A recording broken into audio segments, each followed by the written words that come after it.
Welcome to Geek IV, your mainline solution to all your nerd culture needs straight into your bloodstream.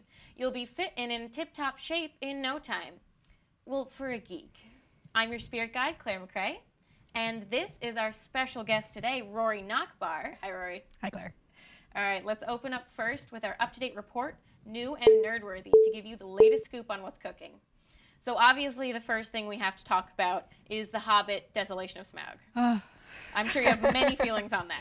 I do have many, many feelings. Most of my feelings are sort of like, meh. Meh is a good reaction. It was long. It was so long. I checked my watch at least 5 times. I felt like I was watching like the dinner scene in real time. It was just excessive. I know they're trying to make money, but that book is this thick. I mean, it closes out Peter Jackson's multiple trilogies from the Middle-earth world, so it's sort of sad, even if I didn't really like the trilogy, it's sad to see him go. It is. So that's a good way to end that that trilogy of disappointments, you could say. Oh, indeed. So let's get some expert testimony. I'll try. So, Rory, do you remember the first book that you read in the fantasy genre? Long time ago. I believe it was Narnia. I was about 7, and I fell in love with the series. In fact, so in love that I actually didn't finish it. I didn't want to read the last book for years, so I finally went back when I was older and finished it. It was so sad. I think mine was Harry Potter. Harry Potter was my good introduction, but I used to read them every summer, every single one up to the new release of them. Same. It got a little difficult once you get towards 7, but yeah. Excellent regardless. Oh, yes. Why did fantasy catch your interest? You know, I think I was able to get into a different world for my own, and just being able to escape from whatever was going on in my life and enter a world that I could dream up in my head, and it would be however I want it to be. Like, I know that movies are, you know, they're a great representation, but having the book is so much more interesting. Yeah, when you have the book in front of you, you can make it look whatever the way you want it to be. Exactly. They're so visual, but it's so much more personal. I don't know if I'm smart enough or dedicated enough to read books like Lord of the Rings. They're not accessible, right? You know, I don't think that's the case. I think they're as accessible as you want to make them. I think some books take more time, and that's a little bit intimidating. I think some authors are a little bit more verbose, which is definitely the case with Tolkien.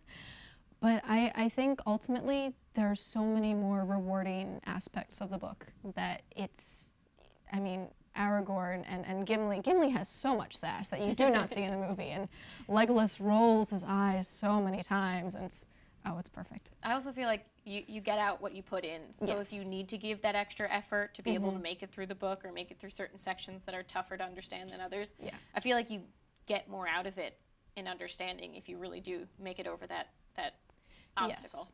Fantasy books aren't like real life. Why should I care? You know, I think real life is great, but I think sometimes going into an alternate world is so much more interesting. And I mean, I'm a very creative person, and I think that having something that another person creates and you can become part of is really interesting and great, and it gives you new perspective on your own life. Thank you, Rory, for the expert testimony. My pleasure. I've got a lot of ideas for titles now that we can give our expertly educated nerds. Here are a few doses of brilliant fantasy books in our segment, Quick Shots. If you watch the HBO show Game of Thrones, I really highly recommend reading the book series. It's full of a wealth of details that you just wouldn't otherwise be able to get from such a compact version of it in the TV show. And if you're looking for something a little bit more wizardry-like and a little bit less vague in the plot line, there's Riddle Master by Patricia McKillip. Great read. I think it's a trilogy all set in one, easy to carry around, and it's pretty solid. Cool. If you're looking for something with an awesome female lead, still sort of medieval, less magic though, but a little bit of intrigue, I would check out Diana Gabaldon's, I don't know if I'm butchering her name, but I hope not Diana, her series, the Outlander series. It's set in medieval Scotland. There's some romance. It's a really good series, and they just started a TV show version of it if you wanted to check out just a little peek of it. Another favorite of mine is the Lord of the Rings by J.R.R. Tolkien. Quite long, but so worth it. Great, and if you've already read them, I mean, that's a standard. Classic, really. Would you suggest checking out The Silmarillion, after all? I would. I would also recommend audio tape. It might help you get through. It will. It definitely will. All right. And so if you grew up reading the Harry Potter series, but find yourself now between the ages of 18 and 22, what's a good series we could look into? The Wizard of Earthsea by Ursula Le Guin. Any of her books, really. Yeah. great story there. Nice wizardry, magic, sort of a really cohesive Good universe that versus she's bad, built. You know, chosen ones, all that jazz. And of course, shout out to my boy Wes Peters. He is a junior at Loyola, actually in Hobbit World right now for study abroad in New Zealand. So lucky. I'm very jealous. But he's written Between the Doors. It came out last year. Excellent book, fantasy novel, his first novel actually. And I think anyone who's a Loyola student should go out, get this right now. It's great. It really is. We're going to play a game. We're going to play a Lord of the Rings themed 2 truths and a lie. Yes. We've each prepared 2 questions for the other to see if we know our stuff from Lord of the Rings universe. Ready? Okay, here we go. Fetch us our questions, Rory. Thank you. Yours. This one is mine. Wormtongue does not have any eyebrows in the film. Sam calls Gollum Stinker and Sneaker. And the boat paddles in Lothlorien look like feathers. I have no idea about boat paddles, but that sounds like something those elves would do. They're fancy. They are fancy. I'm going to go with Wormtongue doesn't have eyebrows. Does he have eyebrows? He does not have eyebrows. Which one's the lie? The boat paddles in Lothlorien are not feathers, they are leaves. Technicality. The elvish word for friend is melon. Pippin mistakenly calls Treebeard not a tree when they first meet. So he thinks he's not a tree, and Treebeard gets very offended. And they renamed a city in New Zealand Middle-earth for the Fellowship movie premiere. But I'm going to go with B because I'm pretty sure that he does call him a tree, and Treebeard gets offended for being called a tree. Ding, ding, ding. Treebeard's not a tree, and he will not take any of that sass. He's an ent. Yeah, okay. And they actually did. For the premiere of the Fellowship of the Ring movie, they restaged everything in Wellington, New Zealand, and legally renamed it Middle-earth for that day. I want to go to there.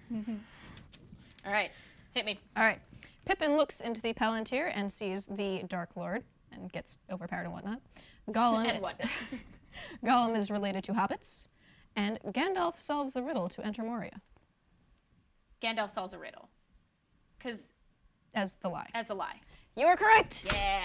Because for sure, he was like a river person hobbit, but Gollum was hobbity. Yes. He was hobbit-ish. Yes. In the past. And then I knew that's an iconic scene for Pippin and his lovely. Yes, and Frodo totally solves that. And Gandalf's just like, well, yeah, okay, let's go. There you go. Cool. Cool. And the last question. All right. For the win. Bilbo only takes one thing with him, a book when he leaves Bag End, which becomes the book that he writes in later, There and Back Again. Or, Frodo hides the ring in an envelope in a trunk. And Lothlorien lies at the eastern foothills of the Misty Mountains. It's A. Because he does not take the book. He takes like a coat and a walking stick or something like that. And his pipe. The only thing he takes with him. Good work. All right. You've proved yourself to be an expert. I think I'm glad that I chose you to be our expert on the show today. I tried. Excellent work. Great. I'm going to throw these down there. All right, that's all for this week. Thanks to Rory Nachbar for coming on our show to talk about fantasy literature. I'll see you next week when we flood our systems with comics and graphic novels. I'm Claire McCrae, and this is Geek IV. Valor Margulis, or something.